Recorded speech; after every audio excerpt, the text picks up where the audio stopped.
Brooklyn City Hall looked very different from the way Lisa Parker had imagined the place where she would become someone's wife. Gray walls, cracked tiles on the floor, and an indifferent middle-aged woman who said the proper words with the monotony of a cashier in a supermarket.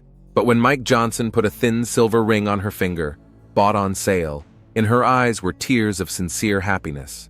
"I now pronounce you husband and wife," the official said as she closed the file. "You may kiss the bride." Mike pulled Lisa to him. He smelled faintly of beer. He had drunk for courage in the morning, but even that seemed touching to her now. His kiss was unexpectedly tender. "I love you," he whispered. "I love you too," she replied, adjusting a simple white dress she'd found at the thrift store around the corner. They walked out of City Hall in a light fall rain. Mike threw his jacket over Lisa's shoulders, though he was still wearing a shirt. It was moments like this that made her heart clench with tenderness. Sometimes he could be so caring, so attentive. "I should have brought an umbrella," he muttered, trying to protect her hair with the palm of his hand. "I'm sorry. I wasn't thinking." "It's okay," she smiled. "They say rain for a wedding is lucky." "Then we'll be damn happy," he laughed, kissing her under the wet drops. Their wedding reception was held at the local bar, Joe's, the only place they could afford.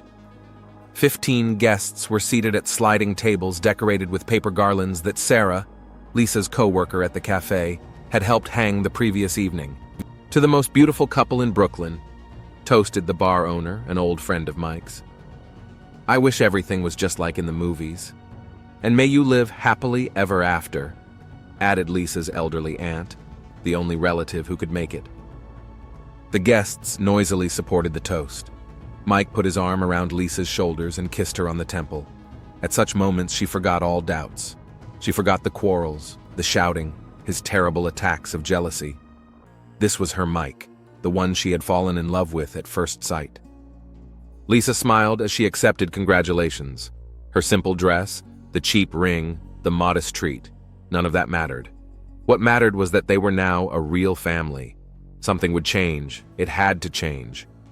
Sarah approached her with a glass of wine as Mike excused himself to have a smoke with his buddies. "You look happy," she said, hugging her friend. "I am happy," Lisa replied, unable to stop smiling. "Who would have thought 2 years ago that I would marry the most handsome guy in the bar?" "You deserve to be happy," Sarah said sincerely, but Lisa noticed a shadow of worry in her eyes. Sarah took her hand and suddenly grew serious. "What's this?" She gently touched the bruise on her friend's forearm, partially hidden by the sleeve of her dress. Lisa instinctively jerked her hand away. "Nothing.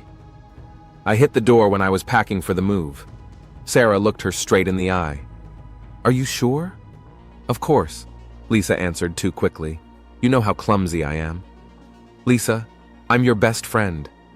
If there's something going on..." "It's okay," Lisa interrupted her. "Today is my lucky day. Don't ruin it, please."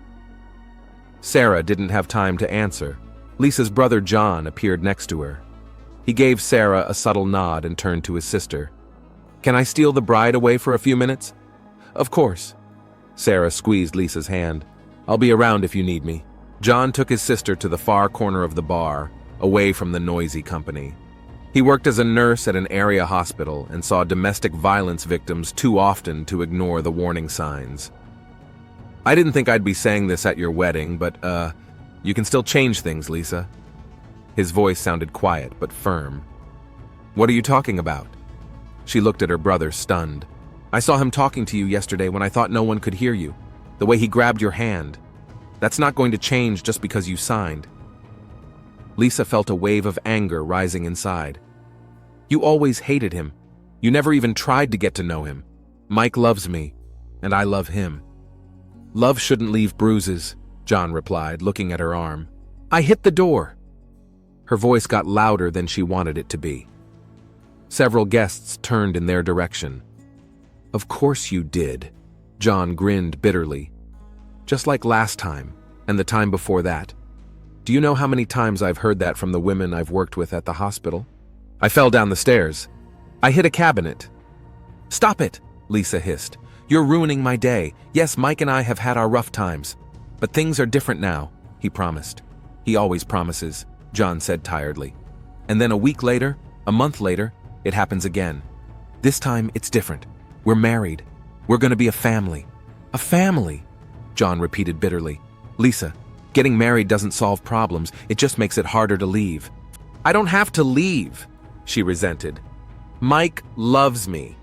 Yes, he has a difficult character, so what? Everyone has flaws.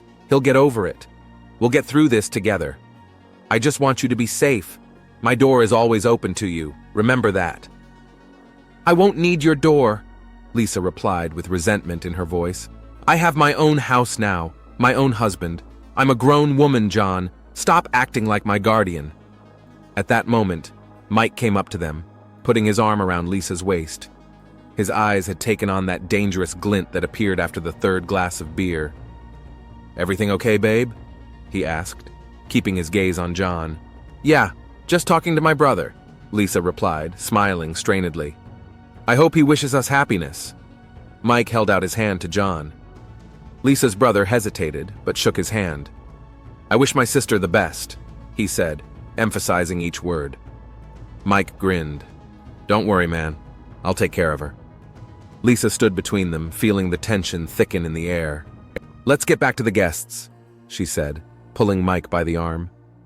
2 years earlier, on an April evening, Lisa had first seen Mike at the same bar, Joe's. She'd gone there after her shift at the cafe, tired and upset. She'd been denied the promotion she'd dreamed of that day.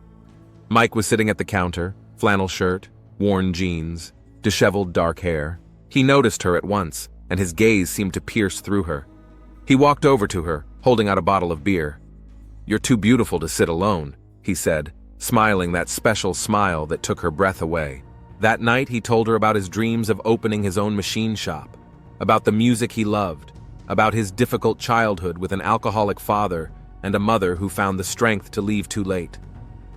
They talked until the bar closed, and then sat in the all-night diner for another 2 hours.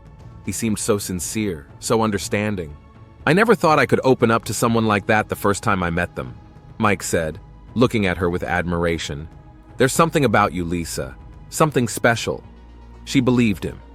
She was 25, a series of bad dates behind her, and suddenly this guy, handsome and strong, was looking at her like she was a miracle. Their first fight happened 3 weeks later. Mike got jealous of her over a bartender who he thought was being too friendly with her.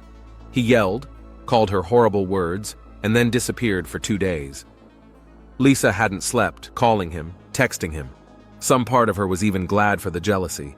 It meant he cared. It meant he was afraid of losing her. When he came back, with a bouquet of wildflowers and eyes red with tears, he told her about his father beating his mother, about his fears of becoming the same, about how much he loved Lisa, and how afraid he was of losing her. I would never hurt you, he whispered, pulling her close to him. I'd rather die than hurt you. Just help me be a better person. No one has ever truly loved me, Lisa. Only you. And she believed. Again. After that, there were other fights. Sometimes he raised his voice. Sometimes he broke things. Twice he grabbed her so hard he left bruises, but never hit her. Never. And he always came back with remorse, flowers, promises. I can help him, Lisa told Sarah after their 5th serious argument. He's not like that. He just needs stability, support. No one has ever shown him what a normal relationship is. Sarah shook her head skeptically then, but Lisa didn't want to listen. She believed her love could heal Mike's wounds, make him a better man. When he'd proposed to her, she hadn't hesitated for a second. Of course she would. Of course she would marry him. They'd overcome all odds together. Their apartment was in a nice neighborhood, not the poshest, but not a slum either. It was a 1-bedroom, with a small kitchen and a balcony overlooking a quiet courtyard. Mike had taken a full-time job at a car repair shop 3 months ago, and Lisa had recently been promoted to head waitress at the cafe. Their combined income was enough for rent and a modest living, with a little left over for entertainment or unexpected expenses. When they returned from the wedding reception, Mike suddenly lifted Lisa into his arms. Tradition. He winked at her as he carried her into the apartment. There was a bottle of champagne on the kitchen table. Inexpensive, but she was still surprised at her husband's foresight. You're prepared, Lisa smiled. "Anything for you, Mrs. Johnson," he replied, and the sound of his new name sent shivers down her spine. They drank champagne from teacups. They didn't have glasses. And then Mike turned on the music on his phone, the same song they danced to on their first date. "Remember when you almost cried?" he asked, putting his arm around her waist. "I didn't cry," Lisa laughed. "Just the song is so beautiful." "And you're even more beautiful," he whispered in her ear. "I'm the happiest man in the world today, and I swear I'll make you happy, Lisa. I swear on my life." She believed him. She always had. Their wedding night was just as Lisa had envisioned it. Tender, special, filled with whispers and promises of everlasting love. Mike looked at her like she was the most precious thing in the world. At times like this, she couldn't believe this was the same man who'd yelled at her 2 weeks ago for being 15 minutes late after work. "I'll take care of you," he whispered, kissing her shoulders. "You'll never be alone again." When he fell asleep, Lisa carefully slipped out of bed and pulled a small diary with a worn cover out of her bag. It was her way of coping with anxiety, writing down her thoughts, fears, hopes. Mike didn't know about the diary. She kept it at Sarah's, taking it out only when she felt she needed to talk. In the dim light of the nightlight, she wrote, "Today begins a new chapter in our lives. I know it won't be easy. We don't have a lot of money, we have a lot of problems, but we have the most important thing. We love each other. Mike swore he'd be different, and I believe him. Now we're a family, a real family. Everything that happened before is in the past. I know he's trying. I can see it in his eyes. He loves me so much. Sometimes it scares us both. But it's going to be different now, I can feel it. Our marriage is a new beginning for both of us." She closed the journal and looked at her sleeping husband. His face looked so peaceful, almost childlike in his sleep. Lisa gently touched his cheek. "It will be okay this time," she thought as she went back to bed. It has to be okay this time. She didn't notice that while she was writing, Mike had his eyes ajar and was watching her. Nor did she see the shadow that ran across his face as he closed his eyes again, pretending to be asleep. But he saw the journal, saw her writing something, and it awakened an uneasiness in him. What is she hiding? Who is she telling about their life? What if she's writing down everything he does wrong? Mike clenched his fists under the blanket, trying to quell the wave of anger growing inside. "Not now," he told himself. "Today is our wedding day. Everything has to be perfect today." Their third day together began with a phone call Lisa heard Mike answer abruptly through her sleep. Then his voice changed to a whisper, and then the front door slammed open. She opened her eyes and reached for the empty half of the bed still warm. The clock read 7 in the morning. Mike returned an hour later when she'd already made breakfast. His face was stony, jaw clenched, eyes staring at the floor. "What's wrong?" Lisa asked, handing him a cup of coffee. "I got fired," he answered without looking up. "Tony called. The owner decided to hire his nephew in my place. Family business, for fuck's sake." The cup trembled in her hand. Mike had only taken the job 3 months ago. Before that, he'd changed shops 3 times in a year, either fighting with his bosses, being late, or just not coming out after a binge. "What are we going to do?" she asked, trying to hide the anxiety in her voice. "What can we do?" he snapped at her. "I'll look for a new job. Don't worry, your husband won't sit on your neck." "Mike, that's not what I mean." He stood up abruptly, so that the chair flew back with a clatter. "Then what was it about?" There was a dangerous note in his voice. "That I'm a loser? That I can't provide for my family? I know that. Stop it." He pounded his fist on the table, and the coffee cup bounced, spilling the dark liquid. "I don't want to discuss this. Do you understand? I'll find a job. I always do." Lisa nodded silently, looking at the brown stain spreading across the tablecloth. Only 3 days after the wedding.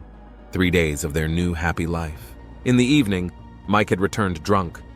He didn't say where he'd been, and Lisa didn't ask. Staggering, he made his way to the couch and collapsed on it in his clothes, mumbling something inaudible. 15 minutes later, he was snoring. Lisa sat in the kitchen, cradling a cup of cooled tea, staring out the dark window. The diary lay in front of her, but she didn't open it. What to write? that the universe is mocking them, slipping them trials from the very first days of marriage. What is she afraid of? That she's trying to believe. Mike's mumbling came from the couch. He was talking in his sleep, as he often did when he was drunk. Usually it was snippets of phrases, names, swear words. Lisa was used to not paying attention, but tonight she distinctly heard a woman's name repeated twice. Katie, sorry Katie. Other times she might not have paid it much attention. How many Kathys are there in the world? Maybe a co-worker from work or an old acquaintance. But something about the intonation with which Mike said the name made her squeeze inwardly. The next morning, Mike woke up in a foul mood. His head ached, his stomach demanded food, but even the smell of scrambled eggs made him nauseous. He drank 3 cups of strong coffee and left, muttering that he was going to look for a job. Lisa stayed home alone. Her shift at the cafe didn't start until the evening. She cleaned the kitchen, washed clothes, mopped the floor. The usual domestic routine didn't help to distract herself from heavy thoughts. At one point, she sat down on the couch where Mike had slept the night before and absent-mindedly ran her hand between the cushions, looking for the TV remote. Her fingers fumbled for something hard, Mike's cell phone. He'd forgotten it at home. Lisa put the phone down on the coffee table, then picked it up again. The screen lit up at her touch. Mike never put a password on it, thinking it was woman's paranoia. The locked screen displayed the latest notifications. Among them was a message from Contact K. Why aren't you answering? We need to talk. It's important. With a trembling finger, Lisa swiped across the screen, unlocking the phone. Her conscience screamed that she shouldn't do this, but suspicion was stronger. She found the correspondence with K and opened it. The messages were several days apart.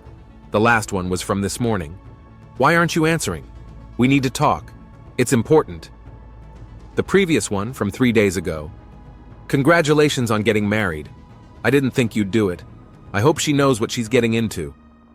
And another, a week earlier. If your new girlfriend finds out we talked, I'll show her the pictures. See if she wants to marry you after that. Lisa flipped through the correspondence above. Most of the messages were from Mike, short and curt. Leave me alone. It was a long time ago. Forget it. I said I was sorry. Then she saw a message from 6 months ago with a picture attached. It showed a young woman with a black eye. The caption read, "This is what you did for the last time. Don't ever come near me again." The phone slipped from her weakened fingers and fell to the carpet. Her head was buzzing and her mouth was dry. So Katie was Mike's ex-girlfriend, and he'd hit her, really hit her, not just grabbing her arms and leaving bruises like he'd done with Lisa. He smashed her face in, and now this Katie's threatening to tell all, show her the proof. Lisa tried to breathe slowly and deeply, the way she'd been taught by the psychologist she'd secretly gone to 6 months ago after a particularly horrible fight with Mike. Inhale, exhale. Nothing had been resolved. Maybe there was an explanation for everything. Maybe the front door swung open and Lisa flinched. Mike stood on the threshold, his gaze darting from her pale face to the phone on the floor. "What are you doing?" he asked quietly. Too quiet. "You found your phone in the couch." Lisa struggled to get the words out. "There was a message on it. And you decided to read my correspondence?" He took a step into the room, closing the door behind him. "Are you spying on me?" "No, You just decided to go through my stuff." His voice grew louder with each word. "To see if I'm cheating on you? To see if I'm hiding something? That's your trust, huh, Lisa? What about your trust?" She suddenly shouted, jumping up from the couch. "Who's Katie? Why didn't you tell me about her?" Mike froze for a second, his face contorted as if in pain. "So that's what you read," he muttered. "It's great. Just great. You beat her." Lisa felt tears coming to her eyes. "You swore to me that you'd never hit anyone, that it was because of your father, that you were afraid of becoming like him. But you already are, aren't you?" Mike took another step toward her, and Lisa stepped back involuntarily. "You don't know anything about Katie," he said through gritted teeth. "Nothing. Do you understand? She's crazy. She hit herself and then she blamed me. She wanted me to marry her, and when I said no, she threw a tantrum. She tried to set me up." "And the black eye she also put herself?" Lisa asked, feeling the horror growing inside. "Yes!" Mike yelled, coming even closer. "That's right. She smashed her face on purpose so I wouldn't leave her. And now she's threatening to tell me—" Lisa shook her head, backing further away. "What else does she have? What else have you kept from me?" "Nothing." Mike grabbed the phone off the floor and threw it across the room. The device hit the wall and shattered into pieces. "She's lying. It's all lies. She wants to destroy our marriage, don't you understand?" "I only understand one thing," Lisa said quietly, feeling something inside her finally break. "You lied to me. You're not the man I married." That was the last straw. Mike lunged toward her, grabbing her shoulders, his fingers digging into her skin. "How dare you!" he growled in her face. "After everything I've done for you, I love you. I married you.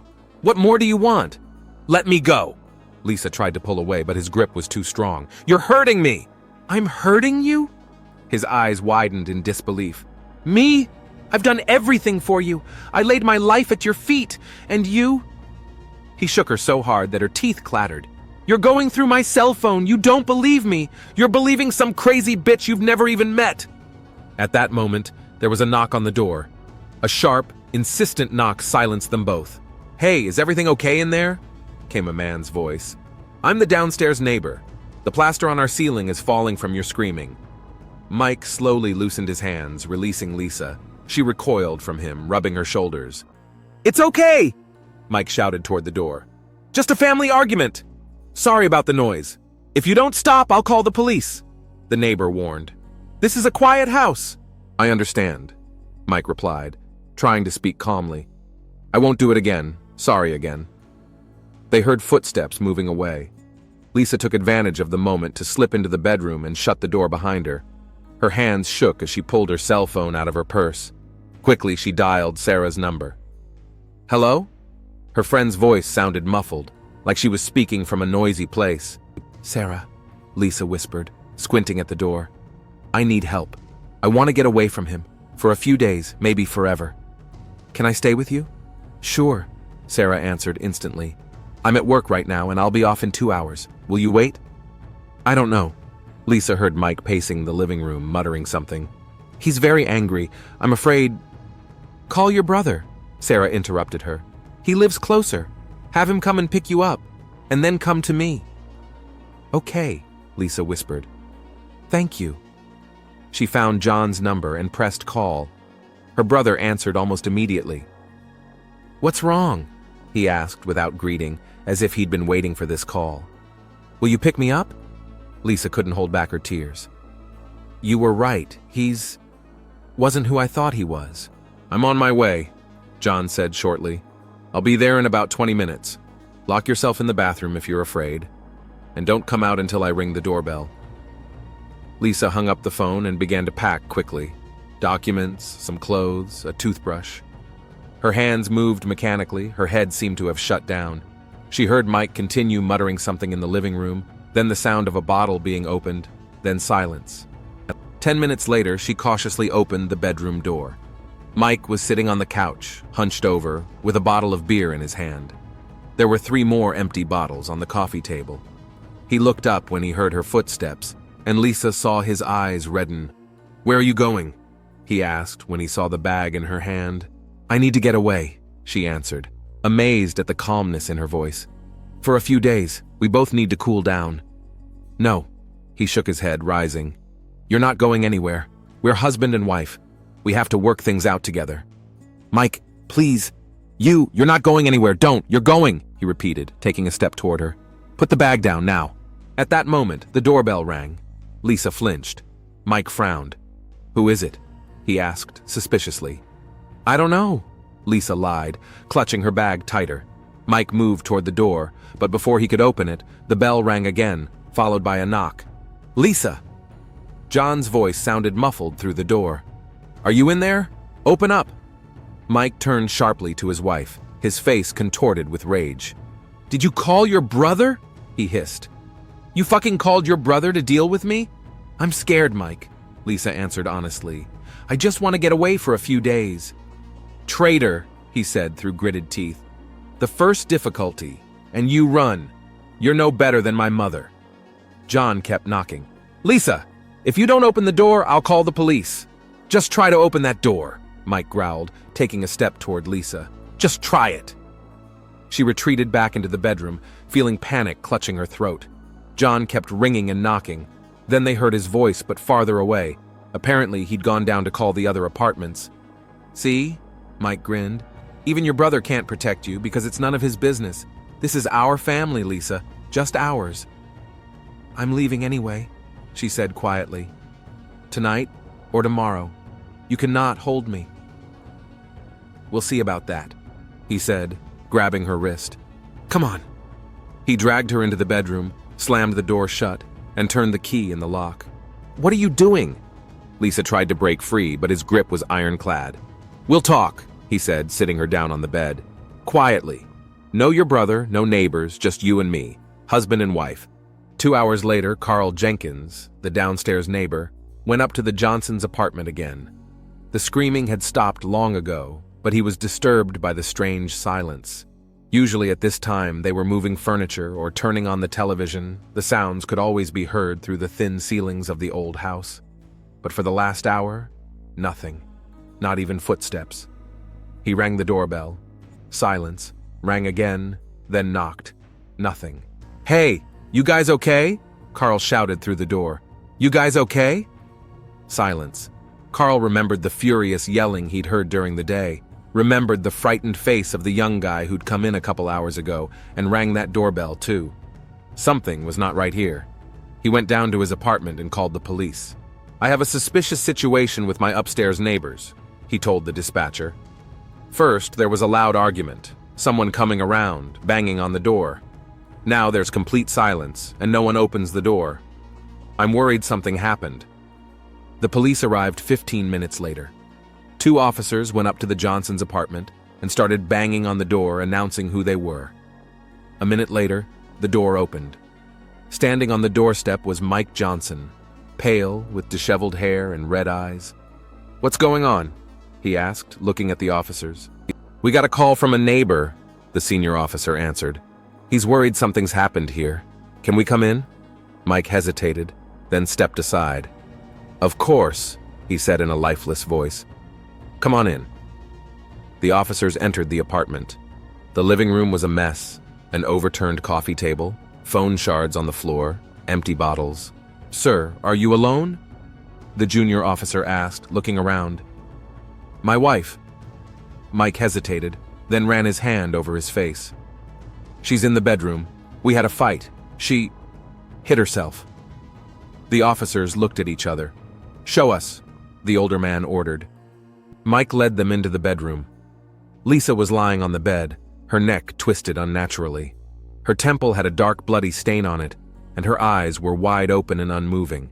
There was a broken desk lamp on the floor and a cell phone with a cracked screen next to it. "Oh my God," the junior officer exhaled.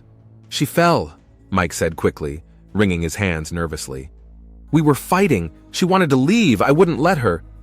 She pushed me and lost her balance. She hit her head on the bedside table.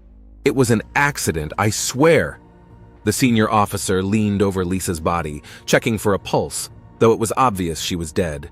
"Sir," he said, rising and looking at Mike. "Turn around and put your hands behind your back. You're under arrest on suspicion of murder." "It was an accident," Mike shouted as the officer handcuffed him. "You don't understand. I loved her. I would never. It was all because of that damn phone. Because of that bitch Katie. She ruined everything." He was led out of the apartment, still screaming his innocence.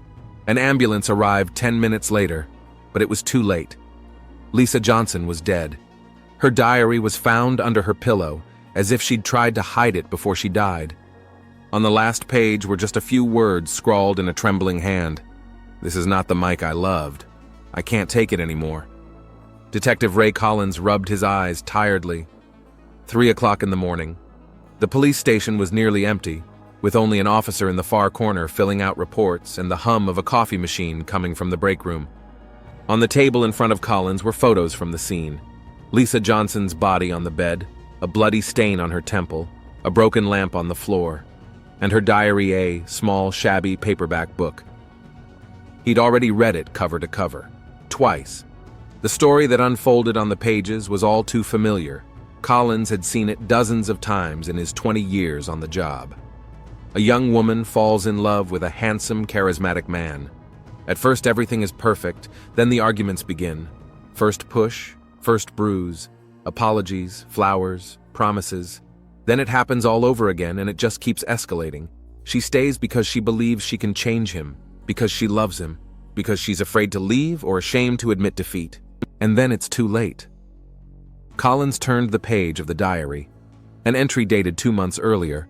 Today, Mike got drunk again, yelling that I look at other men, that I'm a whore like his mother. I know it's not him. It's the alcohol talking.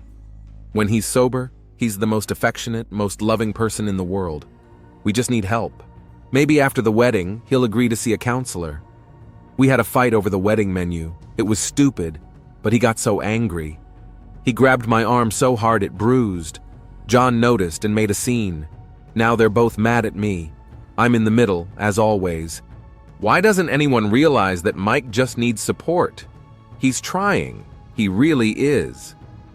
The detective closed the diary and leaned back in his chair. Tomorrow, Mike Johnson was to be questioned. He continued to insist on his version, an accident during an argument. But the preliminary report of the medical examiner said otherwise. The nature of the wound did not correspond to the fall and the impact on the nightstand. Most likely, she was hit with a lamp, the same lamp that was found broken on the floor. The phone on the table vibrated. A message from his wife. "Are you coming soon? I'm worried." Collins sighed. Wendy always waited for him, even on nights like this.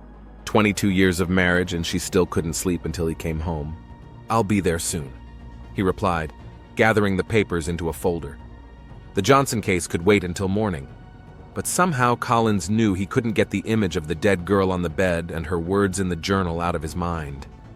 There were too many cases like this, too many stories that could have been prevented if someone had intervened sooner, if the system had worked, if people didn't turn their backs on other people's problems.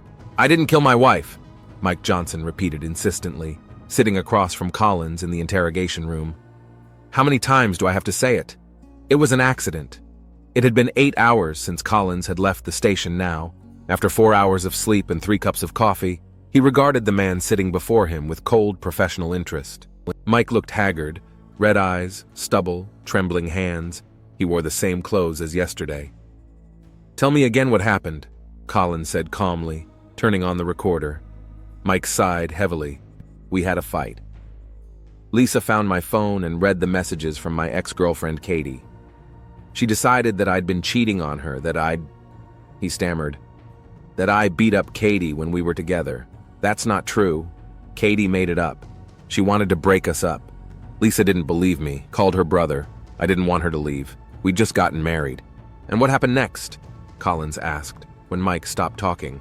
"I locked us in the bedroom to talk quietly without her brother, without the neighbors, just to talk. But she was hysterical, screaming that I lied to her, that she didn't know who I was." Mike shook his head like he still couldn't believe what was happening. "She pushed me. I stepped back. She tripped over the edge of the rug and fell, hitting her head on the nightstand. I tried to help, but she wasn't breathing. I panicked. I didn't know what to do." "And that's why you didn't call an ambulance?" Collins asked. "I was in shock!" Mike exclaimed. "My wife was lying in front of me. Dead! We had only been married for 3 days. 3 days!" His voice trailed off, and he covered his face with his hands. Collins gave him a moment, then laid the crime scene photos on the table. "Mr. Johnson, the medical examiner has determined that the injury to your wife's temple is not consistent with a fall and hitting the nightstand. She was most likely struck by this lamp." He pointed to a photograph of a broken lamp. "Also, there were traces of blood on your clothes. And one more thing." Collins pulled out Lisa's journal. "We found this under the pillow. Your wife described your relationship in some detail. Of particular interest are the entries from the last few months, the bruises you left on her body, your jealous rages, threats." "She exaggerated everything," Mike muttered, not looking up. "We had our problems, like all couples do, but I never hit her. Never. Grabbing your hands so hard that they leave bruises is violence, Mr. Johnson," Collins said. "So is locking a man up against his will. So is controlling who your wife hangs out with." Mike was silent, staring at the table. "We also talked to Sarah Martinez, a friend of your wife's," the detective continued. She told us a lot of interesting things about your relationship, like how you wouldn't let Lisa see her friends, how you checked her cell phone, how she was afraid of you, especially when you were drunk. Sarah never loved me, Mike muttered. She turned Lisa against me. All of them did. Her brother, her friends. We also found Katie Wilson, Collins said, watching Mike's reaction. Your ex-girlfriend. She has medical documents proving injuries sustained during your relationship, and witnesses, and the police reports she filed against you. Mike looked up sharply, fear in his eyes. That was a long time ago, he said. I've changed. I took an anger management course. A course you didn't finish, Collins interrupted him. We checked. You dropped out after the 3rd class. Mike lowered his gaze again. His shoulders slumped. And another interesting fact, the detective continued. You and Katie have a child together.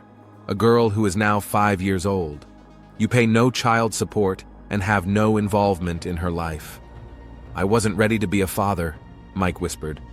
I was young, stupid, but old enough to beat up the mother of your child, Collins said coldly, and mature enough to repeat the same pattern with a new woman. He laid another photograph on the table, a close-up shot of Lisa's body. There were bruises on her neck that Collins only noticed upon closer inspection of the scene.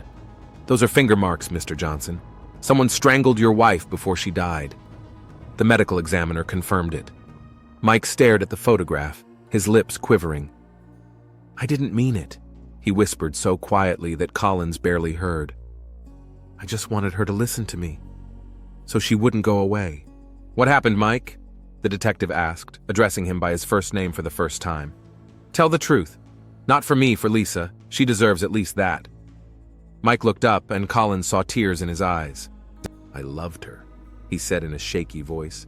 I really did. But she was going to leave, because of that damn Katie and her messages. Lisa didn't believe me. She believed that... He paused, clenching his fists.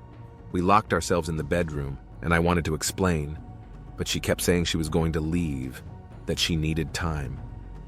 So I grabbed her by the throat. I just wanted her to shut up and listen to me. But she started punching me, scratching me. I didn't realize how strong I was. And then she grabbed the lamp and swung it at me. I grabbed her arm, and the lamp hit her in the head. She fell down. Blood came out of her temple. I didn't mean it. I swear I didn't mean to kill her. Collins stared silently at the broken man before him. He'd seen men like that many times before. Men who loved too much, who didn't mean to, who just didn't calculate the force. And women who paid for that love with their lives. Mike Johnson, you are under arrest for the murder of Lisa Johnson, he said in an official tone. You have the right to remain silent. Anything you say can and will be used against you in a court of law. 3 days after Mike's arrest, Lisa's funeral was held.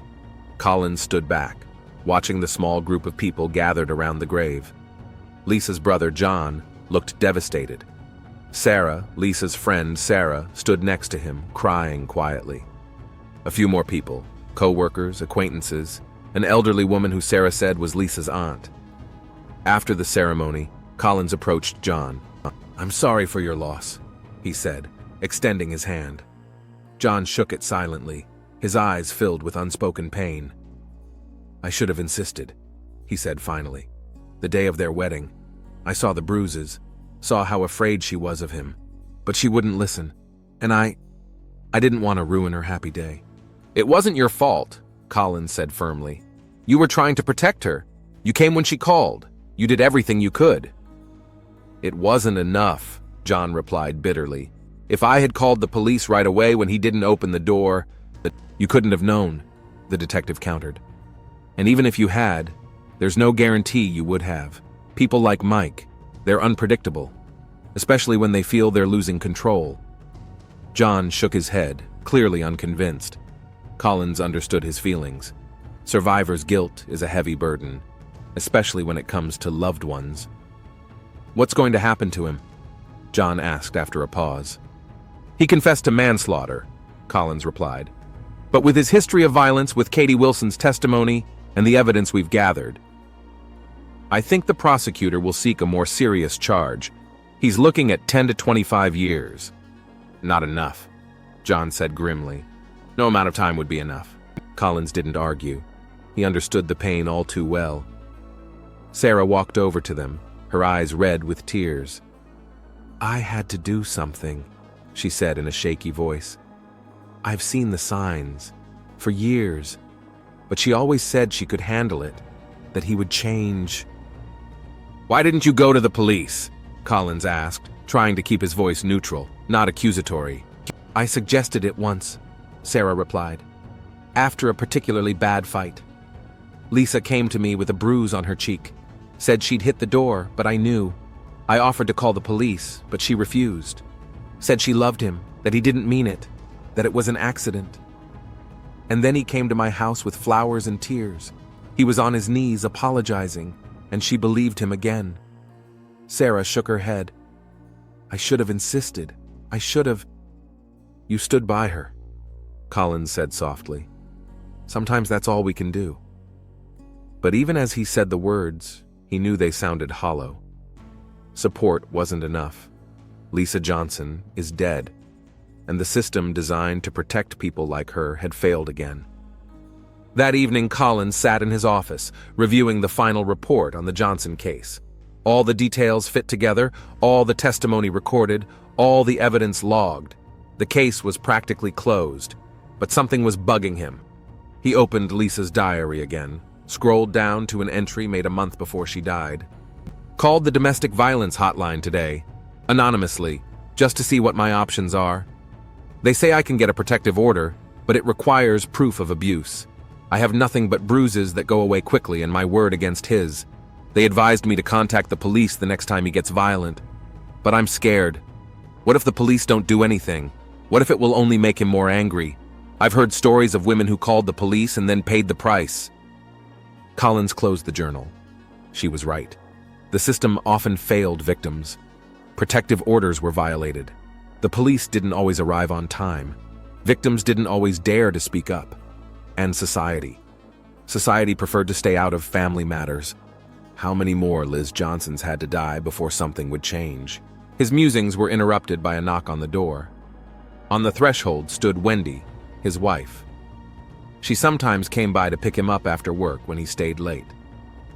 "Rough day?" she asked, looking at his tired face. "A funeral for a victim," he answered briefly. "A young woman, 27 years old. Husband killed her 3 days after the wedding." Wendy shook her head, a flicker of pain in her eyes. "You can't save everyone, Ray," she said softly, stepping closer. "I know," he replied, getting up from the table. "But we could save more, if the system worked better. If people weren't afraid to get involved. If the world were different," Wendy finished for him. "But we can only change it piece by piece, day by day. You're doing your part, Ray, and that means something." Collins nodded, gathering up the papers. Maybe she was right. Maybe this is all he can do: investigate these crimes, provide justice, be a witness, and hope that one day something would change. Kathy Wilson sat on a park bench, watching her 5-year-old daughter play on the playground. A sweet little girl with dark hair like the father she'd never known. Or rather, she didn't remember. He left when she was only 8 months old. "Miss Wilson?" Katie looked up. An older man in a shabby suit stood before her. The detective who had come to see her a few days ago to ask about Mike. "Detective Collins," she said, tensing slightly. "Is something wrong?" "No, nothing new," he replied, taking a seat next to her on the bench. "I just wanted to tell you that Mike has made a full confession. The case will go to court in the next few days." Katie nodded, absently stroking the scar on her wrist, a mark from the day she'd finally found the strength to leave Mike. "I tried to warn her," she said quietly. "When I found out he was getting married, I was afraid he'd do to her what he did to me. But she didn't answer my messages. And then it was too late." "You did everything you could," Collins said, "and your testimony will help put him away for a long time." Katie looked at her playing daughter, Emma. Just like her father on the outside, but on the inside, she's different. Kind, open, loving. Sometimes Katie dreads to think what might have happened if she had stayed with Mike, if he had raised their daughter. "You know," she said after a pause, "the worst part isn't the beatings, not the bruises, not the broken ribs. The worst part is feeling like you deserve it, that there's something wrong with you, that you can't leave because no one else will love you. She turned to the detective. Mike had a knack for making me feel that way, and I'm sure he was doing the same with Lisa. Collins nodded. He knew the pattern all too well. Isolation, manipulation, gradual destruction of the victim's self-esteem. Classic abuser pattern. "How were you able to get away?" he asked, looking at Emma, who was swinging on the swing, laughing with delight. "Because of her," Katie replied, nodding at her daughter. "One night, after a particularly horrible fight when he finally fell asleep, I looked at Emma in her crib and suddenly realized if I stayed, she'd grow up thinking it was normal. That this is how men should behave, that women should tolerate it. And I couldn't let that happen." She smiled weakly, packed her things and went to her sister's, filed a police report, got a protective order, and when he violated it, I got him arrested. He only served a month, but after that he left us alone. "You're a strong woman," Collins said sincerely. "I wasn't strong when I was with him," Katie countered. "I was scared, broken. But then I just didn't want my daughter to grow up like that." They were silent for a moment, watching Emma try to climb the slide. "He hasn't changed," Katie finally said. "I'd hoped that at least the arrest, at least prison, would teach him something. But when I saw the news of his wedding, I knew he'd just found a new victim." "You couldn't save Lisa," Collins said. "Neither could her brother, neither could her friend, neither could the system. Sometimes I think I could have done more," Katie said quietly. "Find her, talk to her in person, to tell you, to show you the scars." "And she might not have believed you," the detective objected gently. "Love can be blinding, especially at the beginning of a relationship." Katie nodded, then stood up when she heard Emma calling her. "Thank you for letting me know about the confession," she said. "I hope he gets what he deserves." "Me too," Collins replied, watching her walk towards her daughter, a slender young woman who had managed to break free from the cycle of abuse. One of the few. That evening, having finished all his business, Detective Ray Collins stopped at the flower stand and bought a bouquet of white lilies. He hadn't been to Lisa's funeral officially, only watched from afar. But now that the case was almost over, he wanted to say goodbye to her in his own way. The cemetery was deserted at dusk. He easily found a fresh grave. The earth had not yet settled. The wreaths had not faded. Collins placed the flowers and stood in silence, looking at the temporary marker with Lisa Johnson's name on it. He didn't pray. He'd long ago stopped believing in a God who allowed such things. But the lines from Lisa's diary rolled around in his head. Her hopes, her fears, her belief that love could change everything. Finally, he turned around and headed for the exit. There were new cases ahead, new victims, the endless cycle of violence he'd been fighting his entire career. Sometimes it seemed to him that nothing changed. But then he remembered Katie Wilson and her daughter. Katie, who had made it through, who found the strength to leave and start a new life. Maybe there is hope. Maybe one person saved is worth all the effort. Maybe one day something will change, in society, in the system, in people. Until then, he will do his job, day by day, case by case. For Lisa Johnson, for all the women who are afraid to leave, for all the children who grow up believing violence is the norm. Because someone has to stand guard, someone has to witness, someone has to remember.